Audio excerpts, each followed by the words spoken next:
Hello, good morning to all. Let's start the chapter water resource. That is the third chapter of geography. The name of chapter is water resource. Now, water as a resource. In first chapter we have studied about the resource. आपने पहले chapter में resource के बारे में पढ़ा था कि resource क्या होता है. As per definition, anything that satisfies our need, technologically accessible, economically feasible and culturally acceptable, उसको हम क्या बोलते हैं? रिसोर्स. तो इस परिभाषा के दायरे में आपका वाटर आता है. इस चैप्टर के अंदर जो मेन टॉपिक हम डिस्कस करेंगे वो होगा आपका water scarcity and the need for water conservation and management. Second topic जो आप पढ़ेंगे इसमें multipurpose river projects and integrated water resource management. And the last topic that is the rain water harvesting. The main objective of this chapter, इस chapter का जो main objective है वो है the importance of water as a resource. कि आपको समझना है कि एज अ रिसोर्स वाटर हमारे लिए कितना महत्वपूर्ण है, as well as develop awareness towards its judicious use and conservation. साथ ही साथ हम ये समझेंगे कि लोगों को कैसे अवेयर किया जाए ताकि इसका जो यूज़ हो, वाटर का जो यूज़ हो, बिना किसी बर्बादी की हो, जितनी ज़रूरत हो उसके हिसाब से यूज़ हो और इसको कंजर्व किया जा सके. तो हमारा जो मेन ऑब्जेक्टिव है इसका ये है. तो इस टॉपिक के अंदर, इस चैप्टर के अंदर हम इस ऑब्जेक्टिव को समझने की कोशिश करेंगे. जो टॉपिक दिए गए हैं उन टॉपिक का स्टडी करेंगे. उस टॉपिक के थ्रू जो है एक एक करके हम आगे बढ़ेंगे. सबसे पहले हम वाटर रिसोर्स, वाटर के कुछ फैक्ट्स हैं उसके बारे में जानेंगे. कि आपको पता होगा कि वाटर जो है हमारे अर्थ सरफेस को लगभग 3/4 एरिया जो है कवर किए हुए है. लेकिन जब हम फ्रेश वाटर की बात करते हैं तो बिल्कुल स्मॉल प्रोपोर्शन में जो है हमारे पास अवेलेबल है, अर्थ पे अवेलेबल है, जो हम यूज़ करते हैं. फ्रेश वाटर जो होता है आपके अर्थ सरफेस पे दो तरह से पाया जाता है. एक तो ग्राउंड वाटर होता है, एक जो सरफेस पर रनिंग वाटर, जो कि हाइड्रोलॉजिकल साइकिल के थ्रू जो है रिचार्ज होता रहता है, रिन्यूअल होता है. तो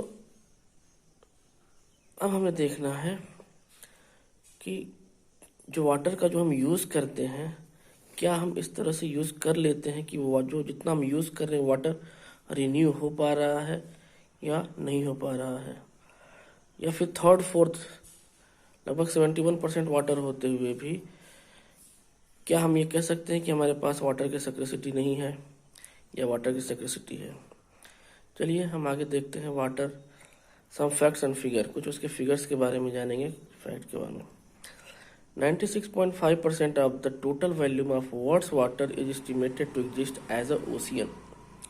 ठीक है, जितना हमारे पास वाटर है उसमें से 96.5% वाटर क्या है? एज ओशियन, मतलब समुद्र जल के रूप में है.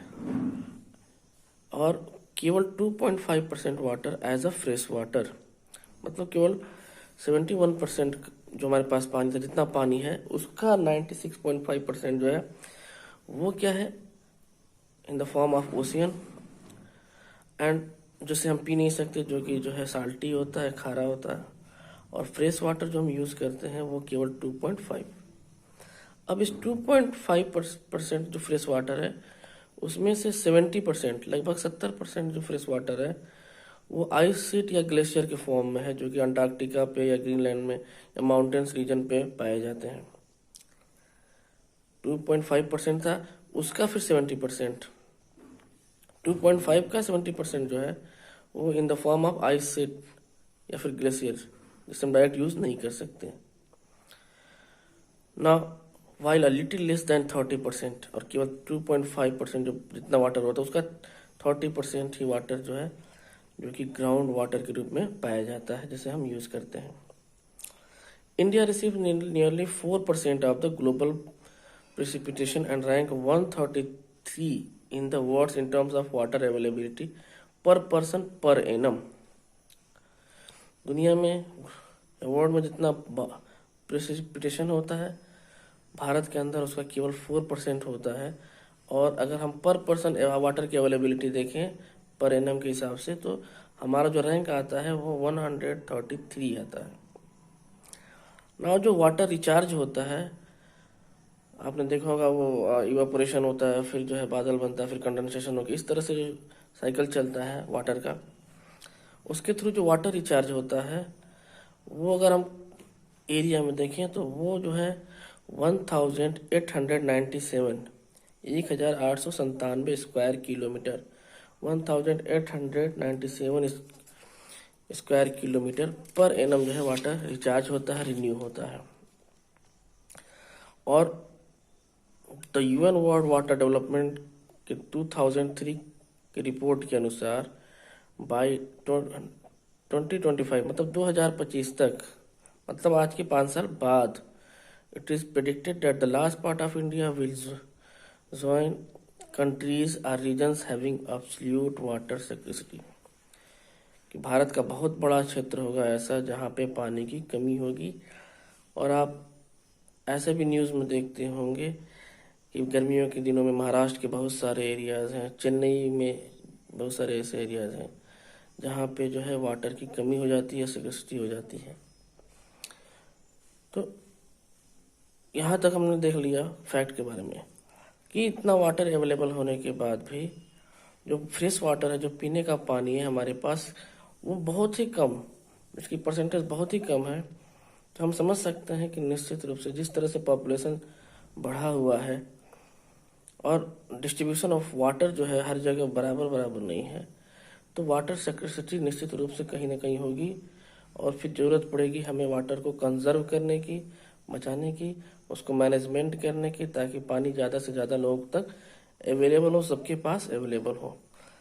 तो नेक्स्ट टॉपिक में हम इसके ऊपर डिस्कस करेंगे। आज हम ये तक पढ़ते हैं। Okay, thank you.